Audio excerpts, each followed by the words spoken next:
अशोक स्तंभ को आते जाते बच्चे देखेंगे, आगे आने वाली जनरेशन देखेगी, ये क्या जागृति उनमें पैदा हो, देश की एकता और अखंडता के लिए काम करें। मैंने कहा केवल बुद्ध से काम चलने वाले गाँव के अंदर तो लोग कबीर को, रविदास को, इनको ज़्यादा राहत। अब तो मुस्कुराते हो यारों।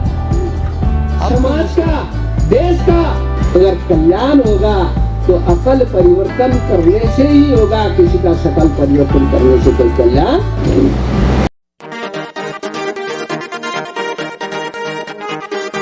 राजसमंद के पूर्व विधायक बंसीलाल जी गहलोत द्वारा लिखित तीसरी पुस्तक के लोकार्पण समारोह एवं सम्मान समारोह आज राजसमंद के भामाखेड़ा में आयोजित किया गया।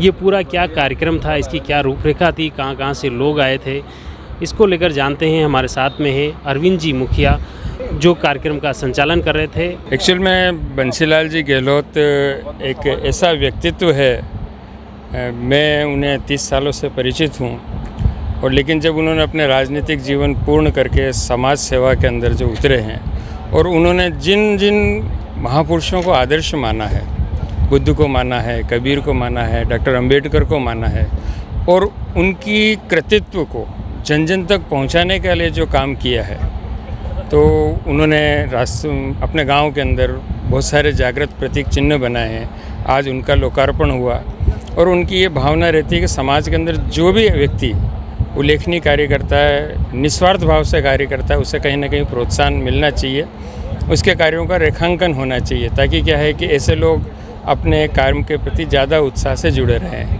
तो आज जो कार्यक्रम हुआ है, जो मथुरा बुद्ध विहार के प्रमुख भिक्खु साहब लोकपाल जी नाग के सानिध्य में हुआ है, और बंसीलाल जी गहलोत का जो अपनत्व और जो प्रेम भाव है, वो सिर्फ भामाखेड़ा राजसमंद में नहीं, उदयपुर में नहीं, यहाँ भीलवाड़ा से भी लोग बाग आए हैं, मध्य प्रदेश के नीमच, मंदसौर, महू, इंदौर से बहुत सारे ऐसे लोग जो उनके कृतित्व व्यक्तित्व से प्रभावित हैं, वो सब यहाँ पर आए हैं। उन्होंने सबने भागीदारी की है, और मुझे यह सौभाग्य मिला कि उनके व्यक्तित्व, कृतित्व और उनके जो भाव हैं, जिनसे वो जुड़े हुए हैं, जिनसे वो प्रेरणा लेते हैं, उनके लिए पुस्तक लिखने का सौभाग्य मिला।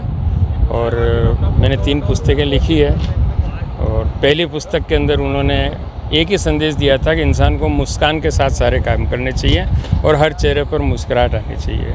दूसरी पुस्तक में उन्होंने बुद्ध को लिया, अंबेडकर को लिया, और संविधान के साथ अपनी जिम्मेदारियों को भी रेखांकित करने का। तीसरी पुस्तक के अंदर उन्होंने कबीर को लिया है, कि कबीर एक ऐसा व्यक्ति था जो पंथ निरपेक्ष, पंथ और आडंबरों, कर्मकांडों, दिखावों के खिलाफ था।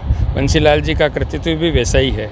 तो इन सब का सम्मिलित ये इनके कार्यक्रमों की श्रृंखला का एक तीसरा कार्यक्रम है। ये बंसीलाल जी के सानिध्य में आगे और बढ़ेगा।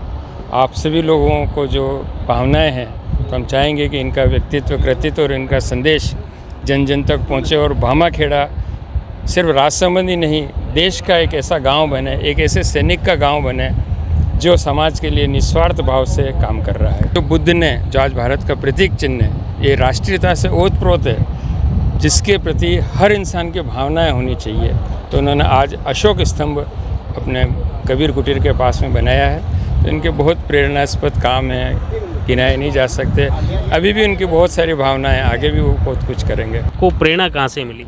प्रेरणा तो स्वयं पैदा हुई। कितने लोगों से मैंने प्रेरणा ली होगी, अनकाउंटेड।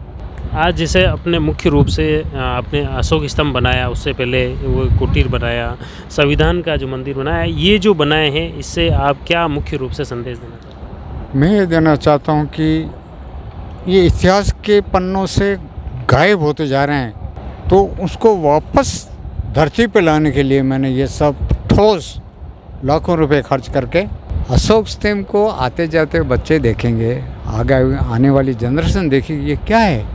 क्योंकि इन लोगों ने बाबा साहब को, भगवान बुद्ध को पाठ्यक्रम से तो विलुप्त कर ही दिया है। तो मैं चाहता हूँ ये लोग इनको देख करके जागृति उनमें पैदा हो और देश को मजबूत करें, देश की एकता और अखंडता के लिए काम करें। फिर आपको भीम द्वार बनाया, जिसमें बाबा साहब का लिखी हुई शिक्षित बनो, संगठित रहो और संघर्ष करो। एक पिलर पर लिखा है मैंने, जय जवान जय किसान। जय जवान जनता को मैं और कुछ नहीं दे सकता, तो कम से कम ऑक्सीजन तो दे दूं। बैंक मैनेजर ने पूछा, सर इतना इन्वेस्टमेंट आप करो 3.5 करोड़ रुपए, उतना तो आप एक यहाँ 5 स्टार होटल बना लेते। मैंने कहा उससे क्या होता है, अच्छी कमाई होती। बोले कमाई होती तो क्या होता है कि मैं नोट कमा करके रात को आपके बैंक में जा करके जमा कर देता हूँ, नोट की गड्डियाँ, और यहाँ जो मैं पैदा कर रहा हूँ वो लोगों के पेट में जाएगा, कई लोगों को रोज़गार मिलेगा। से आपने सबसे पहली पुस्तक लिखी मुस्कान, फिर जो दूसरी पुस्तक आई आपके भगवान बुद्ध आधारित, और अभी की जो पुस्तक हैं वो कबीर के आधारित, उनके जीवन से प्रभावित करती हैं और आम लोगों को भी प्रेरणा देगी। तो ये जो संदेश आपने सभी तरह की इसमें मिली जुली हैं वो। लक्ष्मण जी, ये सब सेना की देन है। मैंने सबसे पहले बुक लिखी है जहाँ ज़िंदगी मुस्कुराती है, फिर सेकंड बुक लिखी मैंने अभी मुस्कान अभी बाकी है, मुस्कुराहट अभी बाकी है, भगवान बुद्ध के ऊपर लिखी। थर्ड मैंने कहा केवल बुद्ध से काम चलने वाले नहीं, गाँव के अंदर तो लोग कबीर को, रविदास को, इनको ज़्यादा रात दिन भजन तंतुरा तोड़ते हैं, मंजीर बजाते रहते हैं। तो मैंने कबीर पे मैंने ये लिखो, अब तो मुस्कुरातो यारो। आम व्यक्ति के लिए खुशी के लिए क्या चाहिए? वो बाहर से खरीदी नहीं जाती, न बाज़ार में मिलती है, न कोई दे सकता है। खुशी कोई नहीं दे सकता, खुशी तो अंदर से है। इसके लिए क्या किस किस का त्याग करना पड़ता है? सबसे पहले तो लोभ का त्याग करो, व्यसन छोड़ो।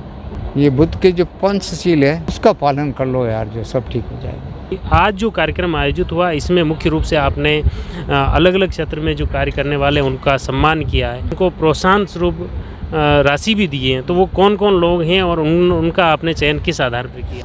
बुनकर समाज के लिए एक छात्रावास बना है, तो मैंने 1 लाख रुपए तो छात्रावास के लिए दिया। हिंदुस्तान का सबसे पहला संविधान मंदिर होगा। ये संविधान रक्षक हैं अभी वो लीलोटी, राष्ट्रीय तक संविधान रक्षक संघ नई दिल्ली, तो इनको मैंने राजेश लीलोटी 1 लाख रुपए उनको दिया। ये रजनी बन को फुटबॉलर है, राजस्थान को उसने रिप्रेजेंट किया, प्रेसिडेंट थी ये लड़की। ऐसी की लड़की बहुत अभाव में जी है, अभाव में पड़ी है, 51,000 उसको दिया। अनुराधा सोलंकी, ये जो ज्ञान विहार यूनिवर्सिटी से उसने BBA में MBA कर दिया, बाद में BBA मैंने इसने गोल्ड मेडलिस्ट हासिल किया। ये भी बहुत अभाव में जी, इसके फादर नहीं है तो उसको 51,000 दिया। सुश्री ऋतु बुनकर C सर्टिफिकेट हासिल किया। तो मैंने कहा ऐसी की लड़की ने इसमें सेना के बारे में उसका विचार कैसे हुआ, 51,000 उसको दी। सामूहिक विवाह ये क्या है कि इनकी सूचित? ये 2017 में हमने सामूहिक किया, क्योंकि शादी हो गई तो मैं नहीं दे पाया था उस वक्त, तो 5,000 और उसको चेक देना। अच्छा, प्रत्येक परिवार को 5,000 रुपये? संस्था की हमारे पास, मेरे पास संस्था है, मेवाड़ बुनकर सेवा संघ। भविष्य में आगे आप क्या? अभी एक मेरे मन में है, मैं इस क्षेत्र में doctor Ambedkar Buddha senior secondary school दूँ, जो उस सीनियर सेकेंडरी स्कूल का ना बुद्ध से जो पंचशील से उनकी प्रार्थना चालू, और पंचशील ही उनको पढ़ाते पढ़ाते वहाँ तक ज़िंदगी में उतार दे पंचशील को लाइफ में।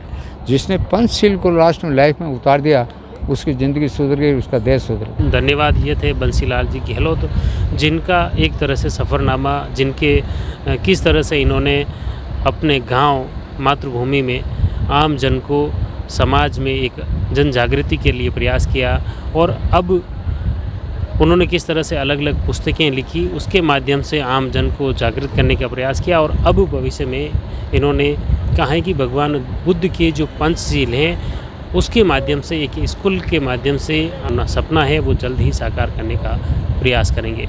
सब पापस्य अकर्ण कुशलस्य उपसंपदा सचित्त पर्युदपनं तंग दानुशासन। सब पापस्य अकर्ण, किसी तरह का पाप ना करे, कुशलस्य उपसंपदा, और कुशल को इतना संचय करे, इतना इकट्ठा करे कि संपन्न बन जाए। अपने चित्त को परिशुद्ध रखना, यही मुक्ति का साधन है। एतंग बुद्धानुसार। राजा ने कहा ये तो 2 क्लास पढ़ा हुआ बच्चा भी मेरा बता देगा। तो भिक्षु ने कहा 80 वर्ष का बुद्धा भी पालन करने में पसीना आएगा। ये बात कुशलता के बीज का है। जहाँ जहाँ भी कुशल बीज पड़ते हैं वहाँ श्रेष्ठ जनों की उत्पत्ति होती है। मैं निश्चित कहता हूँ कि भामा खेड़ा में भी कुछ ऐसे कुशल कर्म हुए हैं, पुण्य कर्म हुए हैं कि जिसकी वजह से बंसीलाल गहलोत जैसे लोग यहाँ उत्पन्न हुए। तो ये भामाखेड़ा के लिए बहुत ही गौरव की बात है, क्योंकि होते हैं कुछ लोग जो समय के सांचों में ढल जाते हैं, लेकिन होते हैं कुछ लोग जो समय को सांचों में ढाल देते हैं। जुड़े रहिए जयवर्धन न्यूज़ के साथ। धन्यवाद। The Maruti Nandan grand, Nathdwara स्थित एकमात्र ultra luxurious 5 star hotel. Rajsamand जिले की एकमात्र 5 star hotel the Maruti Nandan grand में भोजन की स्वादिष्ट थाली अब सिर्फ 290 रुपए में। श्रीनाथ जी की नगरी नाथद्वारा में इस सुनहरे अवसर का आनंद अवश्य उठाएं।